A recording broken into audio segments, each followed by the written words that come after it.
Hello, everyone. Welcome. Thank you for joining. Apologies for the late start. We are grateful for you joining us here on our first sustainability webinar at Oxygen X.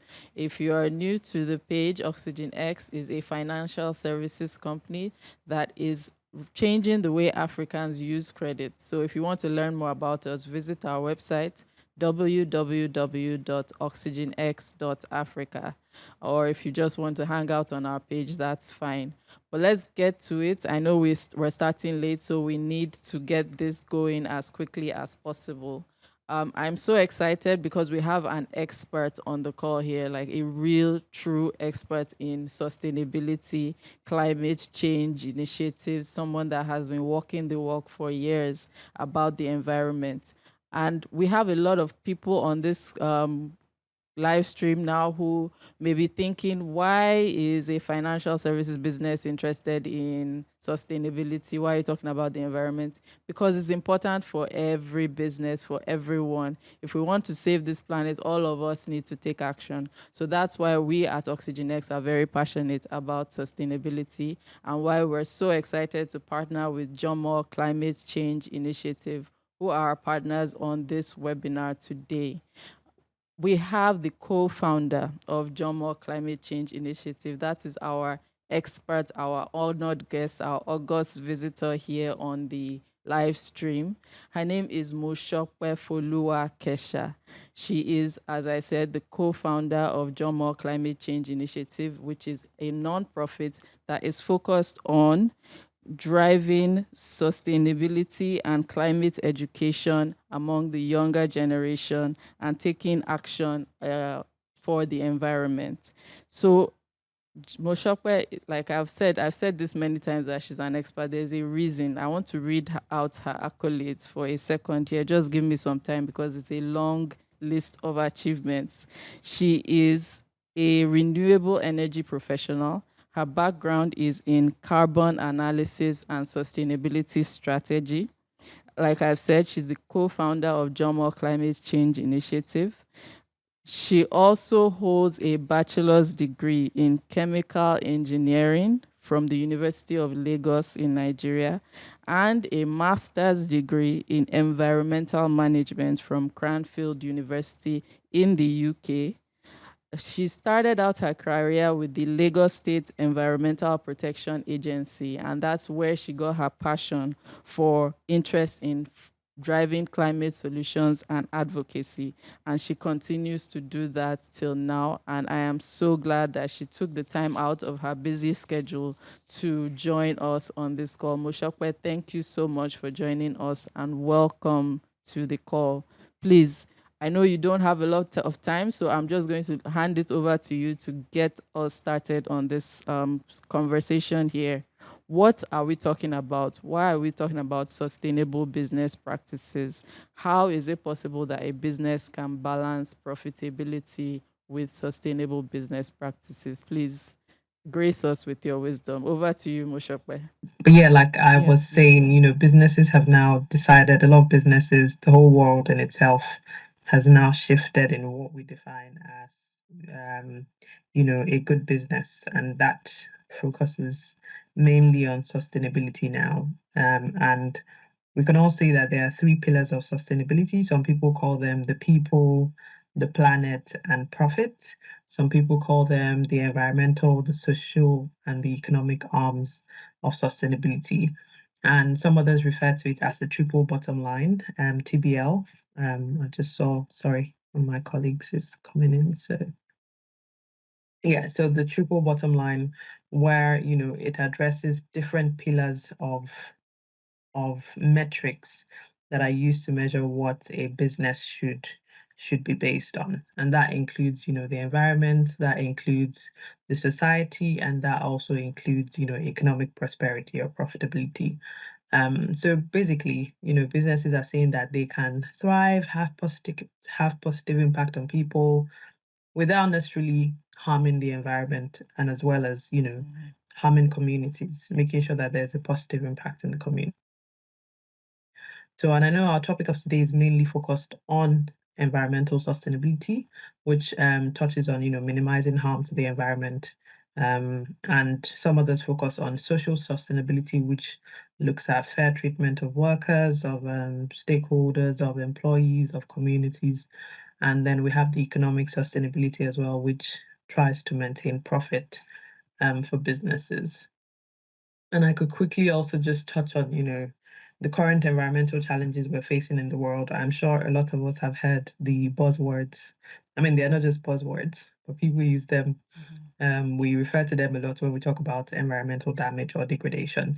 And those are, global warming, climate change, biodiversity loss. We have transportation industry. We also have the construction and manufacturing industry, where we look at mining of minerals. We look at processing of metals. We look at a number of manufacturing techniques or processes that are significantly harming the environment, as well as a huge one, which sometimes we don't know about, is the agricultural industry as well. I've worked on some projects where we try to measure land use changes in agricultural farms, arable farms, or livestock farms, and the contribution of some of these farms, including the farming techniques, the land use changes, the animal residues, the fertilizers they use, and things like that, on the environment is great. So yeah, these are some of the challenges we face, and some of the industries that contribute to them. But then, like, we're talking about, businesses have a huge role to play in addressing these challenges. If they have a huge role to play in causing the challenges, which, I mean, naturally climate change occurs, but I mean, we are speeding them up with some of the activities of businesses. So if they have a part to play in causing them, they also have a huge part to play in addressing these challenges. And we are just naming a range of techniques that we're seeing businesses use, range from, adopting sustainability practices such as, improving energy efficiency, just such as changing, your light bulb or the light switch, or introducing a light sensor into your office space or into your house, domestic space or commercial spaces, is one thing that can change, your use of energy. Another thing is, your waste reduction, your buying sustainable products, buying organic products, committing to buying from farms that are closer to you, rather than going, to farms that are closer due to some of the emissions that you get from transportation as well. That's one of the techniques that some businesses do use. The other thing is investing in renewable energy. So we are seeing some businesses switching from the traditional, use of diesel generators, or petrol generators, or and the likes, to switch into more renewable sources, fixing one solar panel on your roof, investing in batteries or inverters, which can then store energy when, the solar energy is not being produced, maybe during the night, because of the intermittency of renewable energy. So that is another way in which some businesses are looking to reduce their carbon footprint. Others are, investing in sustainable products or packaging, buying biodegradable products, reducing the use of single-use plastics, using reusable bags, reusable nylons, and just, yeah, switching to that side of, using the mitigation hierarchy of reducing it at source. And if you can't reduce it at source, then what do? You invest in recycling opportunities, reusing opportunities. And the last thing you want to, happen is it's going to the landfill or going to the bin, which sometimes that has to be the last resort. But as much as you can try to prevent that from happening, for businesses, because I mean, it's quite difficult to say you would have zero waste, but then if you can filter in this mitigation hierarchy, it can help you reduce drastically the waste of your operations. And I think another thing to also touch on is the fact that one person's waste is another person's resource. I know most people use this a lot, and people think, oh, it's just, but then it's really true, because say you're in, I can use the arable farm and livestock farm as examples. The livestock farms, produce animal residues and things like that, which can be used as fertilizers on arable farms. Arable farms have a lot of food waste, seed waste, things like that, which can be used on livestock farms. So those partnerships, those trade-ins, those collaborations are important for ensuring sustainability. And another thing is, education and awareness of employees. And this is one of the things why JOMO was birthed, or JOMO Climate Change Initiative exists, because we saw that gap between these are the initiatives people are doing, this is what needs to be done, but then how do we make people aware of what is happening? How do we make people reorient people to know that, oh, we all need that shift in our thinking to enable us to approach sustainability better. It's not just about, investing in these technologies here and there. I mean, the mind has to be oriented, and people need to understand and learn some of these techniques, what they can do personally in their day-to-day lives that can assist, because I think the small drops make the, big oceans.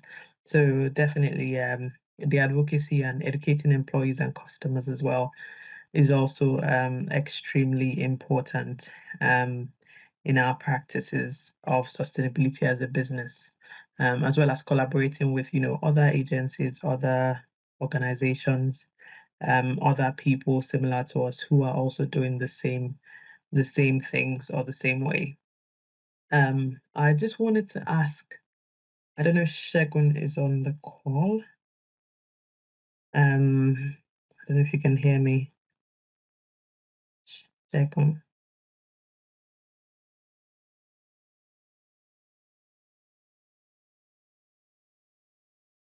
because I would have to unfortunately leave in the next 1 minute. So that's why I am trying to prep my other team members who can take over the baton from me. And I'm so sorry because I would really love to continue this really wonderful presentation, but unfortunately I have another meeting which I cannot avoid, which is why I am sorry. Just 1 second and I will get back to us all. Sorry, I'm just going to try and reach I think I my see other him on the colleagues. call. Sorry? I think I see Shego on the call.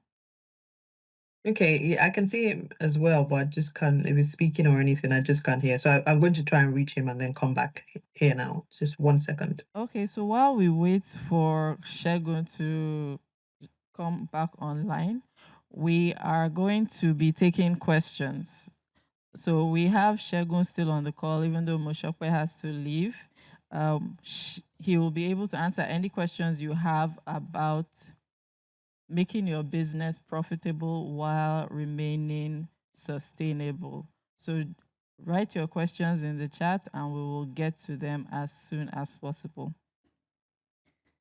Because this is a really important topic. I mean, if your business is not successful if your business is not saving the environment, it's hard for your business to be successful because there's no customer, there's no location for your business to run. So we are very fortunate to have Jomo team, on the call here to discuss this topic. And please take advantage of this. Ask your questions now. If you have friends, share this video with them so that they can join and ask their questions. If you are just joining us, you missed out on some insights from an expert on carbon reduction and renewable energy. So you need to look up Mosope Kesha from Jomo Climate Change Initiative and find out more about her. Find out more about Jomo Climate Change Initiative as well. And if you want to learn more about OxygenX, you're welcome to. We are at www.oxygenx.africa. We offer loans and investments. We're a financial services company that is focused on doing business sustainably. So join us. Why don't you? I'm seeing some questions on the chat. Okay, one is specifically for us, Oxygen X. Okay, why are you not covering Bauchi State? I do believe we are nationwide, but I will look into that. If you're having issues with accessing an account or with Oxygen X, please send us a DM or send an email to hello@oxygenx.africa, and we'll target your issue directly and help you solve it.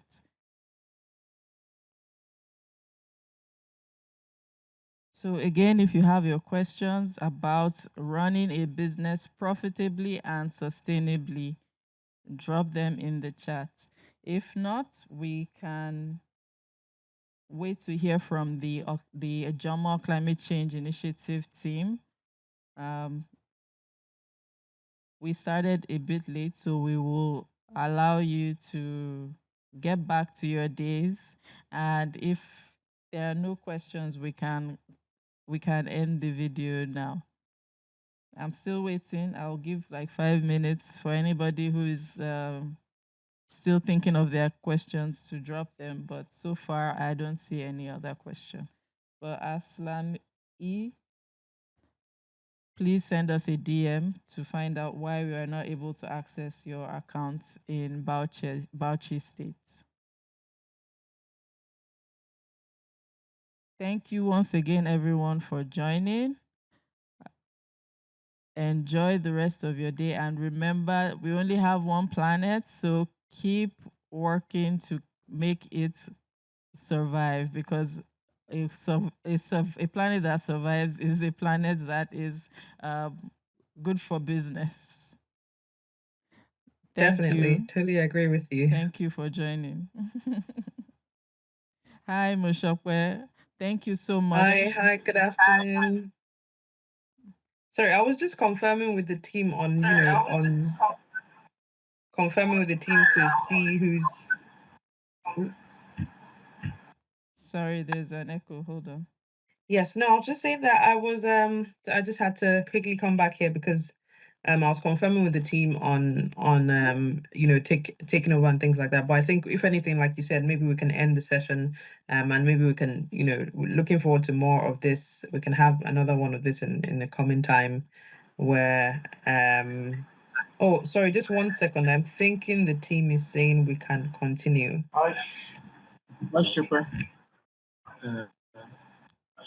Oh, hi, Shegun. Are you here? Yeah, I'm here. Sorry, I've been trying to connect. I'm having some terrible network issues, and I might not be able to use my video due to my network issues. So I don't know if that if everyone will permit me to speak without. That's fine. Okay, if that works, okay, then I'm sorry, I So, just have to drop off yeah. and leave everyone. Then I hope to, see you all again and work with us again sometime soon. Thank you, Yes. guys. So just Thank handing you over so to the rest much, of the team Mosope. who will deliver a wonderful presentation as well. Thank you. Thank you. Thank you. We really appreciate your time with us, Mosope. Enjoy the rest of your day. And welcome the rest of the Jomo team. Shegun, please. All right. We are handing over to Yes. you. All right. Thank you so much. Mosope talked a bit about renewable energy, carbon footprint reduction. What do you have to add? All right. I think I'm on two screens. So, all right. So, she's talked about renewable energy. But one thing I also want to add when it comes to sustainable profits is when we talk about sustainability, everyone is always looking at maybe environment, but it's more than just the environment. When we talk about ESG, we talk about environment, sustainability, and governance. There are other things in sustainability that companies don't seem to get, because we've talked about three things. When I talk about sustainability, I look at three things: the people, profit, then planet. We've talked about most times everyone focuses on the planet and people don't really focus. We're talking about how does the profit, but people don't really focus on the people. Yeah. So the life force of every business is the people in the business. I tell people in Nigeria that Nigeria's greatest assets is not crude oil or maybe IT or maybe mineral resources, is the women the human beings, the human assets, the human capital we have in Nigeria. Placing Nigeria anywhere in the world, the Nigerian is surely going to strive and do well. Maybe outpace everyone in that sphere of influence. So if you want to, one of the strategies for ensuring you have sustainable profit is also investing in your human capital. As a business, you need to ensure that your employees have the right equipment, have the right environment to thrive.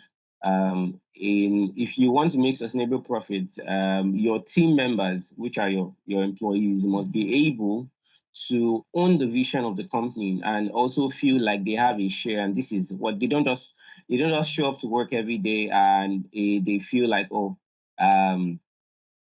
I'm just here to get paid, and it must go beyond that. It must go beyond that. So that will involve maybe you doing training programs, ensuring that they have like a, um, a a talent pipeline and a career trajectory where you are helping them. That this role really falls on the HR, having a very strong HR department or having an HR plan. Your business might be small, but it's also good to plan for the future. I see a lot of businesses in Nigeria, they don't plan for when they are big. They're like, well, let's just keep it low. Let's keep it low key. When we get there, we then plan for that. But it's always good to plan like where you're plan to see where you're going, envision where you're going. And that's what, because sustainability is ensuring that whatever business you're doing or whatever organization you have, you are able to sustain that organization, and that organization is able to live beyond you, like exist beyond your existence. Like even when you pass away, that organization has the strength, has the requirement, has the resources to thrive. So one key thing I will add to what Shokwe has said so far is invest in your people. Also, when you're talking about sustainability, you also need to invest in the society in which your business is located. And that's where people talk about CSR. I recently, we discovered that there is a difference between corporate sustainability and corporate social responsibility. They are two different things. And CSR actually feeds into corporate sustainability because you want your corporate entity, which is your business, to outlive you. So you need to ensure that the business and the environment in which your business is working have the environment in which your business is existing also benefits in a way. There is something we do in accounting. I happen to be an accountant, and there's something called value-added statements. When you prepare your value-added statement, you are trying to see, okay, what value am I adding to my employees? What value am I adding to my environment? And what value am I adding to the people in the environment? That's when we talk about the people. So the people in the environment, that's why you see a lot of big firms trying to do CSR. But let's scale it down. We know businesses might not be able to give maybe those big scholarships, but what training, what equipment can you give, or what training can you give to people in your immediate society or your immediate environment? Because those people you are investing in or you're adding value to are also the customers, the future customers of your business. Do you understand? So if they don't have enough income, they won't be able to maybe purchase your product or pay for your services. So when we talk about that, we go just beyond the planet. We go to, okay, who are the people involved? Once you have that in the structure of your organization, your strategic plan, especially if you're the business owner, it brings about more profitability in the long run. It's not when we talk about sustainability, we're not talking about what you do now and immediately you start making profits. No, we're talking about what you do now, the investments you make right now that bring about big profits in for you in the nearest future. You might not. Some of them might even be maybe immediate returns, but not all, because you are looking at the lifespan of your business, which is supposed to be to infinity. You are building a good reputation for your business. So, and also one thing about sustainability is if I'll go back to accounting again, although it's the governance of your firm. And right now I don't know if firms, I don't know the size of the firms. I would have loved to take a temperature of the people we have, the businesses we have around, and say, okay, what's the scale of your business? Are you at the stage where you have board of directors, or you're someone who is running a solo business, or you have a startup you're working with? Most of these businesses, there's something we call in accounting called the control environment, and which is the way the management carries out their policies, how they respond to the things they've set in place, how they control their spending, how they keep to the policies which they've created. So we are saying all these things. Yes, well, we want to be green. We want a greener future for the earth. But what is the disposition of the management to that? And instead of using management, what are you as the owner doing? Is it reflective? Are you telling people to do what you say or do what you do? Do you live it? So in the governance aspect, we also need to ensure that you have the right set of people who are leading these people and who are able to influence them to make the right decisions every day. When you talk about sustainable profits, you also need to work about around your cash control and things like that. But let's keep it to Earth Day. How do we ensure that the Earth is? I don't want to go into all of that. How do we ensure? Because the focus is majorly how do we ensure we have sustainable profits? We've talked about. I think Shopper has talked about how the strategies you could work around when it comes to ensuring you keep the planet safe and ensuring that, because if you don't keep the planet safe, it's the planet that you would surely have to exist your business on. It's the planet in which is the same planet your customers will have to, if your customers have to spend, if you don't take care of the planet so well, and your customers have to spend extra money to take care of maybe medical bills, that's going to be more priority than maybe the service you're offering them, except you're in the medical line or in the medical field or sector. But we know many of us here will most likely be in maybe the consumer sector or service sector. So it's important that we keep we apply to these policies and also invest in the people. Then, as we said, for you to ensure those profits keep coming in, the disposition of the management needs to align with whatever they are saying. Then, how do you engage with your stakeholders? Also, for sustainable profits, you also need to have like what Oxygen X is doing right now. Oxygen Africa is doing. They are trying to educate their customers because there are so many things that you sometimes you just be like, I just want to focus on whatever my brand is doing, but you don't see the other things. You don't take your customer. You need to take your customer as an entity or as someone you have to invest in. So when we talk about people too, your customers are part of the people who are very key stakeholders in your business. Because without your customers, there is no you, there is no business, there's no one to approach you, there is no business. So you need to ensure that as a company, if you are growing from the ideation stage, or you're at maybe you're building your MVP, or now you're scaling out, you're trying to scale out your operations, your activities. You also need to ensure that your customer is always, they say the customer is king. You also need to ensure that you're looking at the whole well-being of your customers. That's why some firms, they do value-added services. Okay, because you patronize us. So you need to think about products that can synergize, that you can add to your offerings, or collaborations you can make with other businesses to thrive. Because if your customers see that they're getting a package from you and also getting something from another customer that would maybe make their life beneficial to them, it makes them feel like, yes, these people really care about me. And because of that, it builds customer loyalty, and that helps your brand, and that helps your business.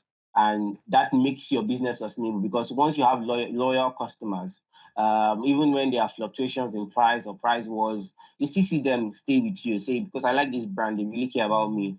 I can give a practical example with MTN. I remember when I was using a BlackBerry. One time, one Christmas, MTN just gave me, I don't know, they gave me extra maybe BBM service 21 days. Since that time, it stuck in my head. I was like, no matter what happens to MTN, even they're having terrible, I'm going to stick with these guys. And countless times, maybe during my birthdays, they send me free data or free money. Those things they've done, this is like maybe 6 or 10 years ago.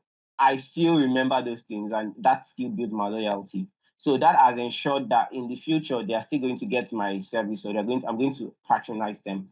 So I hope with this, I've added a bit to what Shopper has said. I don't know if there are any other questions. Thank you for listening. Thank you so much, Shegun. Yes, you have added a lot. You've done some practical tips. You've given us some information that's down to earth. So we really appreciate it. So I'm not seeing any more questions. The only question here is also about our products at Oxygen X. One underscore unit 77. Sorry you had a bad experience with us. Please send a DM or send an email to hello@oxygenx.africa to get more information about why you didn't qualify. We are very selective about who we offer loans to, and we can give you more information if you just send us a DM or send an email. That's hello@oxygenx.africa or DM our Instagram page. So I want to thank the Jomo Climate Change Initiative team. Thank you, Shegun. Thank you, Mosope, for joining us. We really appreciate you taking the time out to educate our audience about how to remain profitable while driving sustainability in your business. And we look forward to doing more with your team in the future. So everyone, thank you for joining. We appreciate you. We are grateful for your time on this call. If you have a friend who could not join live, we are going to be sending the recording of this webinar to everyone who registered. So look out for that in your inbox, and you will be able to get any tips that you missed if you joined late or you have someone that you want to forward it to. Please do so. Once again, my name is Ehime. I lead the marketing team at Oxygen X, and I want to thank you all for joining. Enjoy the rest of your day.